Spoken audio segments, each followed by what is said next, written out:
Boa tarde, Mato Grosso do Sul. Boa tarde, Campo Grande. Nós hoje fazendo um novo programa das personalidades onde nós registramos a memória viva do MS através das lentes daqui da TV ao Estado. E hoje nós vamos trazer uma ilustre personalidade desse Estado contando uma parte da história que toca fundo em Campo Grande, em toda a sua população. Nós vamos trazer a jornalista, empresária, que é a dona Mayra Rezende, a qual eu peço, neste momento, dona Mayra, as lentes da nossa televisão estão à sua disposição. Muito obrigada, professor. E é um prazer, é uma honra estar aqui. Eu que nasci no estado Uno, Mato Grosso do Sul, eu tenho 67 anos, mas nasci em Campo Grande. E são poucos os cidadãos hoje com essa idade que tenha nascido em Campo Grande. E eu sou uma delas. Então, eu conheço a Campo Grande quando a 14 ainda estava sendo reasfaltada, porque ela tinha uma fina camada de asfalto e depois foi asfaltada e eu vivia ali perto. Então, eu sei de muitas histórias. E histórias importantes para nós, porque nós formamos um grupo de pessoas que viu essa cidade com 80 mil habitantes. Eu, quando nasci e mocinha aqui em Campo Grande, tinha 80 mil habitantes, e hoje essa beleza, uma cidade de serviço, quase 1 milhão, uma cidade de serviço, uma cidade pujante, uma cidade que recolhe e acolhe gentes do Brasil inteiro. Mas, como o senhor havia me pedido, são depoimentos simples, porque eu não tenho grandes histórias, não. Mas, como eu nasci aqui em Campo Grande, na Cândido Mariano, na maternidade Cândido Mariano, que era uma maternidade muito arrumada, muito bonita, até quase como hoje. E eu nasci aqui, vivi aqui. O meu pai era comerciante, mas ele vive até hoje, ele tem 93 anos. O papai tem muitas histórias que podem ser reveladas. E na época que eu era jovem, o meu pai era comerciante da rua 14 de Julho. Ali era a alma do negócio, dos negócios, da sociedade. Ali ficavam as grandes lojas, onde abasteciam o estado inteiro. As pessoas, os fazendeiros do estado, vinham até ali. E eu fui criada então ali. Tinha a loja Renner, tinha a exposição Campograndense, que era das Coelhos, 2 irmãs Coelhos, tinha a Confecções Garbo, enfim, tinha a loja... A Primorosa. Enfim, tinham muitas e muitas lojas que abasteciam a cidade, não só no calçado, tecidos, confecções. E o papai, na Confecções Garbo, foi o primeiro a introduzir o crediário no nosso estado. Eu me lembro que devia ter uns 8 anos, ele foi a São Paulo e aprendeu como fazer. Na época, em São Paulo, existia a Renner, as lojas, o mapping, e lá existia o crediário. Então, ele trouxe essa modalidade para Campo Grande e na parte superior da loja, que era uma loja que tomava toda aquela esquina da 14 com a Barão do Rio Branco, era muito grande, muito bonita. Onde hoje está Riachuelo? Não, em frente. Em frente. Tem uma loja de calçados, eu não sei qual que é, se é Anitta, não sei. E em cima ficava um escritório, que depois de muitos e muitos anos, o papai cedeu esse arquivo que ele mesmo preparou para a Associação Comercial de Campo Grande, que hoje tem o SPC, que é o Serviço de Proteção ao Crédito.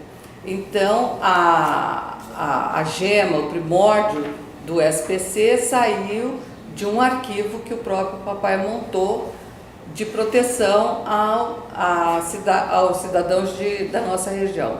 Então, eles chegavam comprava o que existia de mais fino no país, camisa Banlon, o senhor lembra? Uma camisa de uma seda, um tecido misto, que era só lavar e pendurar, mais ou menos um produto americano. E então se comprava o Tergal é dessa época, né? O Banlon também é dessa época.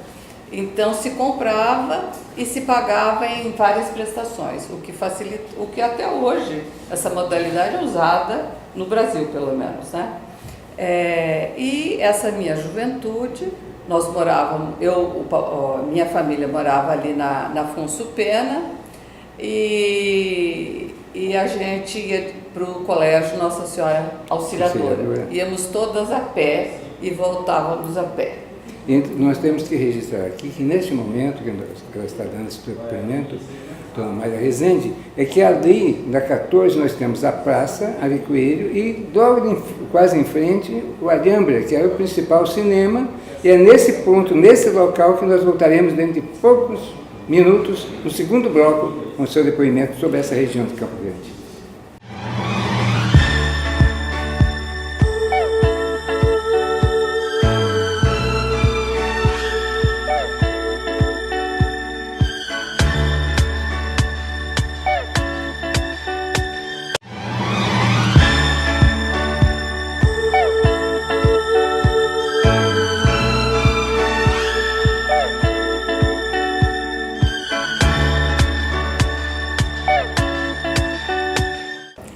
Bem, nós estamos passeando pela 14, não é, professor? Exato. Há 50 anos atrás. Mas vamos lá. A 14 de julho era o grande coração da cidade. É ali que os comerciantes se instalavam, é ali que existia, entrando na Avenida Afonso Pena, tinha o cinema Alhambra, que levava os filmes de todo o Brasil, trazia o que existia de novidade. Na esquina tinha um clube que a gente tomava sorvete, milkshake, que as famílias sentavam para tomar sucos. Logo em seguida, a praça, até hoje existe a Praça Ari Coelho, em frente à praça tinha o Torino, que fazia um sorvete, era uma família de italianos, que fazia sorvete batido ali na hora com as frutas do Cerrado, com as frutas da região. Enfim, eram deliciosos. Em frente tinha a Praça Ari Coelho, que quando eu era muito pequenininha tinha um coreto. Depois ele foi abatido, ele foi derrubado e fizeram uma fonte luminosa que até hoje está lá. E nessa confluência da 14 com a Afonso Pena, tinha um monumento denominado Relógio. Era um relógio, era um monumento alto, quase uma pirâmide, mas não afunilava na base, e foi edificado em 1830. Um oficial que veio servir aqui na nossa região tinha ido a Paris, e lá ele viu que Paris tinha sido traçada com blocos grandes de quarteirões. E nos centros desses quarteirões, na confluência dessas largas avenidas, tinha um monumento, alguma coisa. E aqui ele determinou, com permissão do prefeito, que fosse edificado esse relógio. Esse relógio tem um similar em Três Lagoas e havia um em Corumbá. E logo em seguida, algumas quadras para cima da Avenida Afonso Pena, ele edificou o obelisco, que até hoje tem, como existe no mundo inteiro. Em homenagem ao nosso fundador. Ao nosso fundador. O relógio, voltando ao relógio da 14 com Afonso Pena, era o centro, era o marco. Então nós que éramos mocinhos e mesmo os adultos, que horas que nós vamos nos encontrar? Vamos às 4 horas no relógio. Então ali era o coração da cidade. Ali eu vi, a última coisa que eu vi nessa confluência foi Ulisses Guimarães conclamando direta já. Ali era feito a coroação de Nossa Senhora da Badia, que é a padroeira de Campo Grande. Ali terminavam as orações, ali começavam os depoimentos políticos. Desfiles. Os desfiles de 26 de agosto começava e terminava ali. Era uma beleza, o relógio era uma beleza, além de marcar as horas pontualmente. E o relógio, o mecanismo, era a corda, e eu soube, e eu acho que é verdade, que o pai da Marilu Guimarães era um relojoeiro que trabalhava ali perto, e ele era o responsável por todo dia dar corda no relógio. Então, o pai da Marilu, que deve, não sei o nome, mas ele era o responsável pelo funcionamento deste relógio. E foi edificado em 1930. Em 1970, não sei por que cargas d'água, dizem uns que é porque o trânsito ficava impedido, coisa que eu não acredito, foi derrubado à noite. Deram uma laçada de corda e puxaram, porque ele era de tijolos, ele foi edificado por tijolos. E ali ficou uma grande saudade. E amanheceu então naquele dia sem o relógio? Sem o relógio. Os campograndenses choraram, enfim. Mas sofreram mais ainda aqueles jovens que estudavam fora. Eu era uma delas, porque os campograndenses, para estudar, ou iam para Curitiba ou iam para São Paulo. E nós voltamos de São Paulo, e cadê o relógio? E ficou aquela marca, aquele coisa. Na época o prefeito tentou se explicar, mas não houve explicação. Os vereadores também não deram conta de explicar. E agora, quando Campo Grande foi fazer 100 anos, eu casualmente trabalhava na prefeitura de Campo Grande. E junto do prefeito, que é o doutor André Cutinelli, foi a sugestão do Dom Vitório, arcebispo emérito hoje, né? Mas ele ainda vive. Foram montadas algumas comissões de várias facções da sociedade para presentear Campo Grande. Eu me lembro que o Dom Vitório, com a sua inteligência brilhante, sugeriu, e nós demos continuidade a isso. Então, a Associação das Mulheres propôs uma coisa, que houve uma medalha muito bonita para as mulheres pioneiras. As 100 mulheres pioneiras foram selecionadas pela Associação das Mulheres e outras facções da sociedade. O Rotary Club, encabeçada, então, tinha como presidente o Dr. Renato Barbosa de Rezende, meu querido marido. E ele tinha uma saudade louca desse relógio, mas uma saudade, ele era saudosista. E tinha fotografias, na minha casa até hoje eu tenho fotografias, desenhos do relógio. E foi montado, então, uma comissão dos clubes de serviço. Eles convidaram o Lions Club para formar uma comissão inteira e edificar este relógio de presente para Campo Grande, pelos 100 anos. Para o seu centenário. Mas, Dona Maria Rezende, esse seu depoimento, eu ia falar saudosista, mas não é saudosista. Ele é de uma realidade que Campo Grande passou, que é uma juventude de uma época que participaram de todo o engrandecimento dessa cidade, e hoje, então fica esse momento de relembrar isso, e seu depoimento tem esse significado.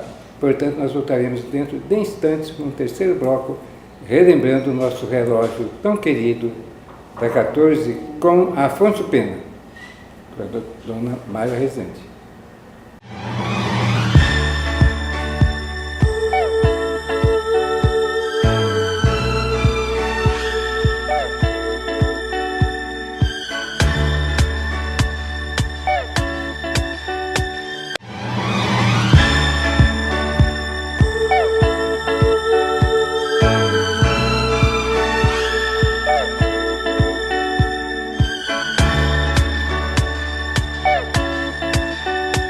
Estamos fazendo esse registro histórico para a memória viva do MS, que vai se tornar um livro digital aqui pela TV O Estado.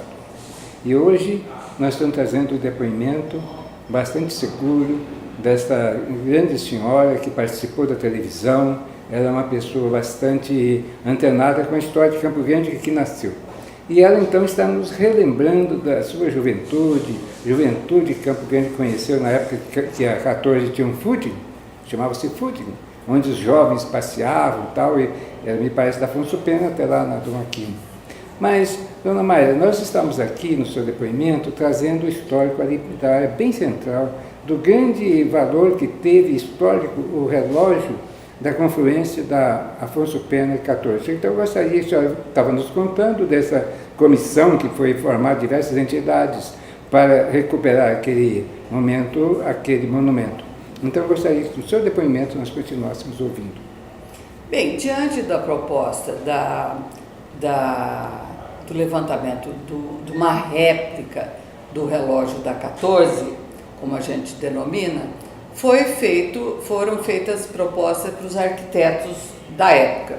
E existia Planurb, como até hoje existe, que é uma facção da prefeitura que toma conta a parte urbanística da cidade. Então foi chamada o Planurb para que os técnicos, os arquitetos, os engenheiros da Planurb dessem as suas opiniões. Mas o Renato era muito virador. O Renato decidiu ir à Arca de Campo Grande e procurar a Arca de Campo Grande, onde se guarda a documentação histórica da cidade. E ali ele, o Dr. Hélio Mandetta, o Feice, que é um engenheiro do município, o Zé Marcos, que é um arquiteto atuante de Campo Grande, também foram para lá e começaram a fazer levantamentos e acharam as plantas do relógio. Diante das plantas originais, eles começaram a fazer seus projetos em cima, minuciosamente em cima daquelas plantas, e foram atrás. Eles souberam que o mecanismo, o relógio mesmo, onde marca as horas, estava num lugar tal. Eu sei que eles acabaram descobrindo o mecanismo original do relógio. Mandaram polir, mandaram arrumar, enfim. Na minha casa só se falava relógio durante mais de um ano, porque isso tudo com antecedência ao ano 2000. E começou-se a pensar na parte econômica também. Pediu-se para a Caixa Econômica, a Caixa Econômica entrou com custaria R$36 mil a edificação desse relógio. A Caixa Econômica contribuiu com um pouco, a Telemes, que na época o prefixo dela era 14, também contribuiu com alguma coisa, e assim foi. Mas as descobertas em relação a esse relógio eram encantadoras, porque só se falava nisso, os homens se telefonavam, e foi feito um projeto que foi edificado com concreto. Aí então, com concreto, foram feitas formas de concreto, tanto é que se quiserem derrubar, acho que não conseguem derrubar esse relógio atual. E aonde seria colocado? A princípio, nós queríamos que fosse no local primário, mas a Planurb fez uma votação por 2 vezes dentro do gabinete do senhor prefeito e decidiu que não seria, que seria inviável por causa do tráfego, não sei o que, papapá. Pensou-se num canteiro da Avenida Afonso Pena, onde tem um ponto de táxi, até hoje tem. Mas ali tinha uma caixa de telefonia, também não daria. Pensou-se em uma ponta da Praça Ari Coelho, onde ele ficaria encimado também. Foi negado e no final, até a ideia foi da Maria Olga Mandetta, que ficasse dentro do canteiro, no canteiro primário, mas na confluência com a Rua Calógeras. Por quê? Porque ali tinha a Casa do Artesão, que tinha sido um local de importância na cidade, no início da cidade, ficaria próximo à antiga prefeitura de Campo Grande, que ali é onde existe o Banco do Brasil, o Bradesco, olha, eu já estou confundindo os bancos, e próximo à Casa Maçônica. E temos de frente a estátua do São Antônio Pereira. Em frente à estátua do nosso fundador e descendo um pouquinho a Morada dos Baís, que é um lugar também de grande importância histórica. Então foi decidido que ali seria instalado e depois de meses de pedindo dinheiro, de colocando dinheiro do próprio bolso, enfim, foi inaugurado o relógio em junho de 2000, comemorando o centenário de Campo Grande. A base aérea trouxe a sua banda filarmônica e fez um concerto.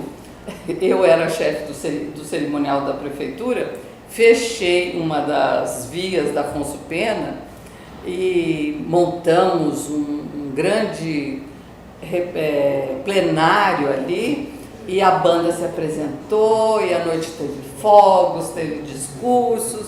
Eu sei que foi uma beleza. E aí disso nasce esse livro, né? Nasce esse livro, né? E eu só queria retornar agora, porque Campo Grande está agora preocupada no reforço, em retomar a antiga 14 de julho, que vai começar esse ano que vem. E eu estava preocupada deles quererem mexer no relógio, fui até a Câmara Municipal, fiz um pedido que não será mexido, o relógio permanecerá lá, talvez ganhe alguma edificação ali na 14, no lugar primitivo, e eu pedi aos vereadores que fizessem uma homenagem. Faz 3 anos e meio que o meu marido se foi.